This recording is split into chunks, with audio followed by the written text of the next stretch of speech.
Well, here we are in the studios of Everett Library, interviewing authors. Our first author today is?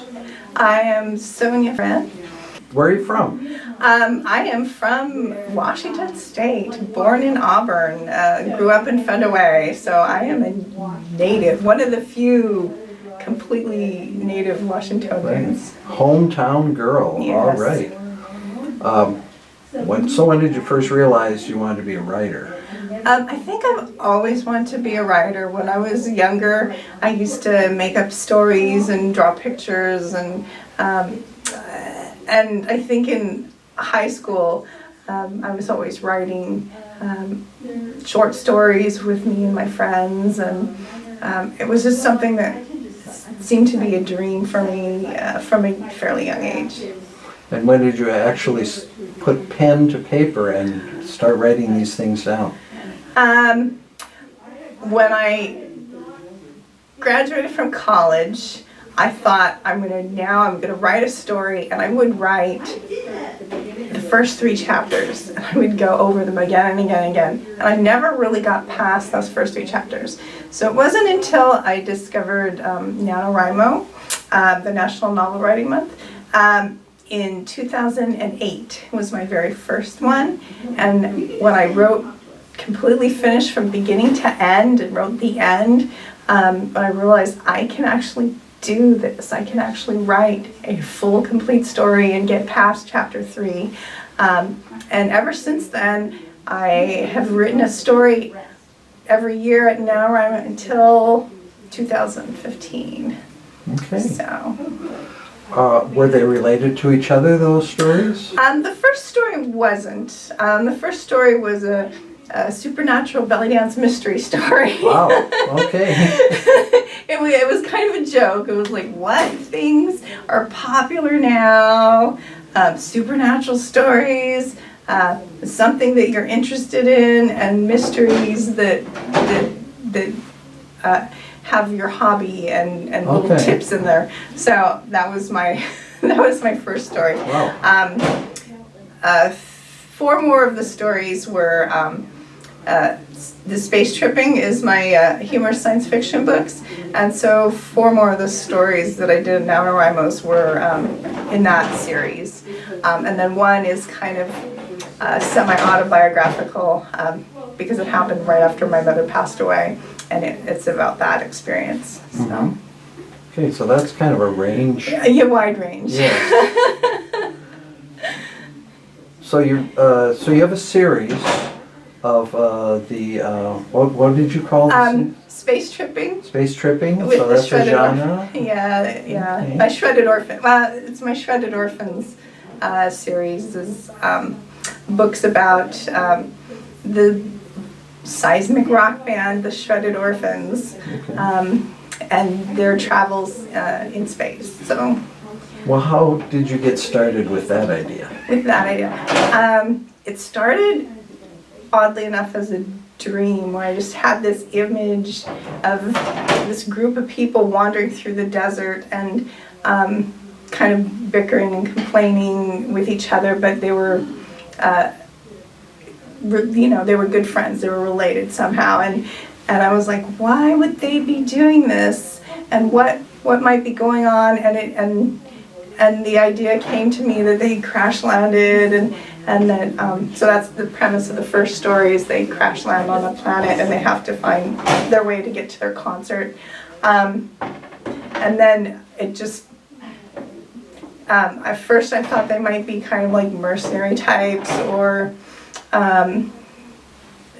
junk dealers or whatever, but then I thought, well, what if they were a band? And then it just sort of came about from there. Do you think this genre appeals more to young adults or adults, or what are you shooting for? They are banned, so I do have a little bit of that. I had in my back of my head that whole kind of sex, drugs, and rock and roll type of thing. So there is some of that in my books, but I'm not very blatant about it. So I've said to people, I would say 16 and older, But I have some woman bought my books for her 13-year-old son, and he loved them. He read the first two, just devoured the first two books. I've had my daughter's flamenco teacher is in her 80s, and she loved my books. Wow. Okay. And so it's like it's a wide range. I think because it has a lot of humor in it, it does appeal to a lot of people, and I'm not overly blatant or overly violent or anything like that. So a lot more people, I think, can enjoy it than some of these more niche type stories. Are you more of a plotter or a pantser? Oh, I'm definitely a pantser. Definitely a pantser. All right. Definitely a pantser. Although in my head, I always kind of have, well, at least for the first book, I had an idea of what the end goal was going to be and where they were going to end up.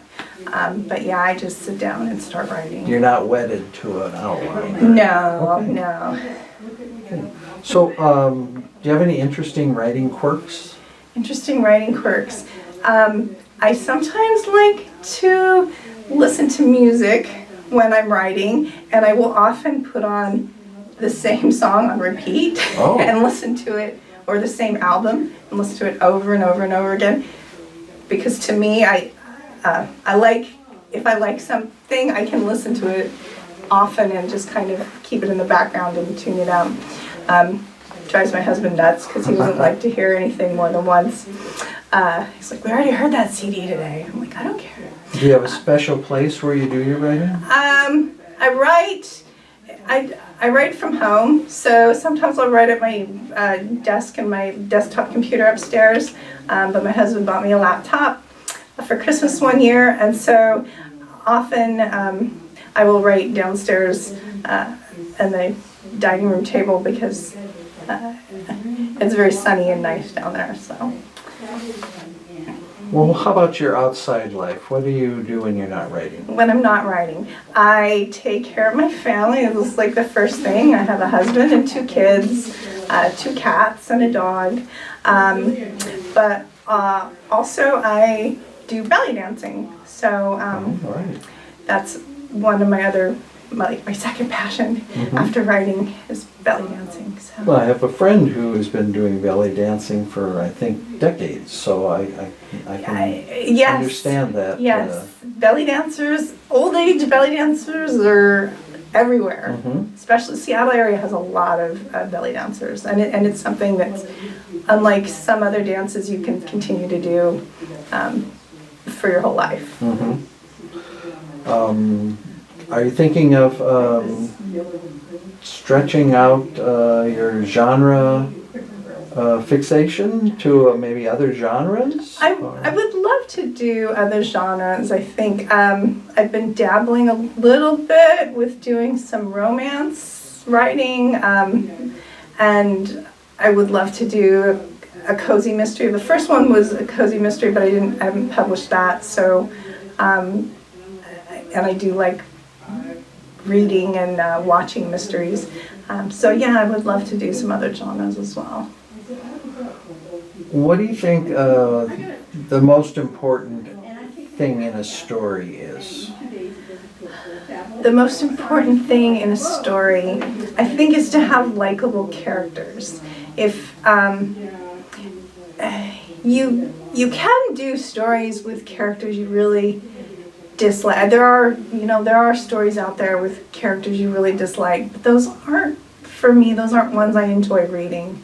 I really want to root for the hero of my story, heroine of the story.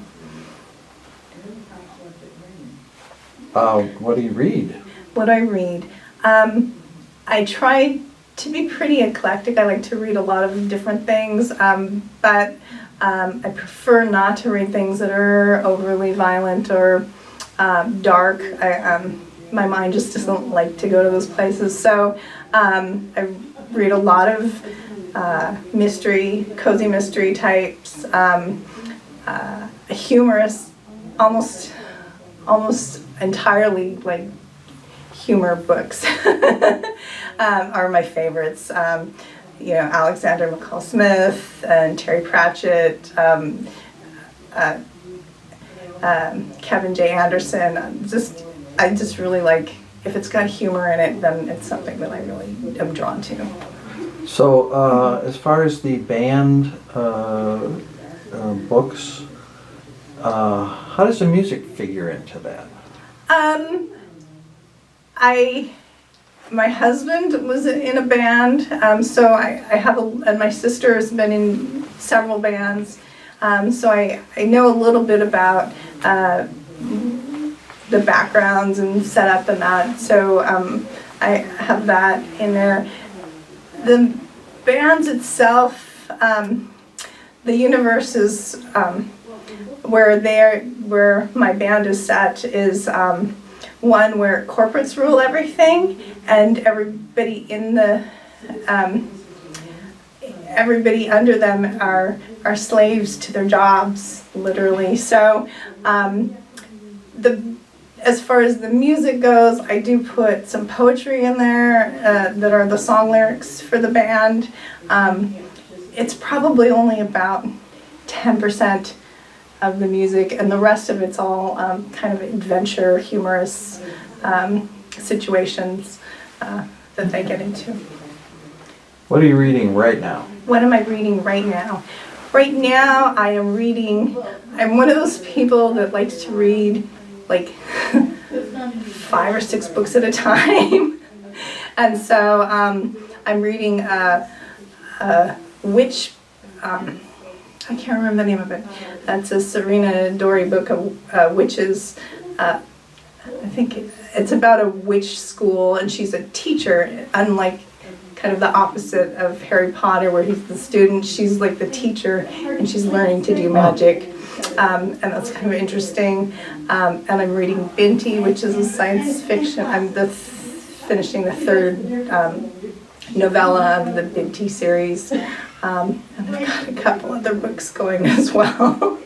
It's hard to remember when you have Yeah, I'm a location reader. Like, one's on my Kindle, one's on my couch, one's in my car, so. Do you ever listen to audiobooks? I love audiobooks. Would you consider doing your own books as audiobooks? I have been thinking about doing my own books as audiobooks. I've been thinking about doing it myself, and that task seems a little bit daunting right now, time-wise, but definitely that's been in my thoughts. Cool.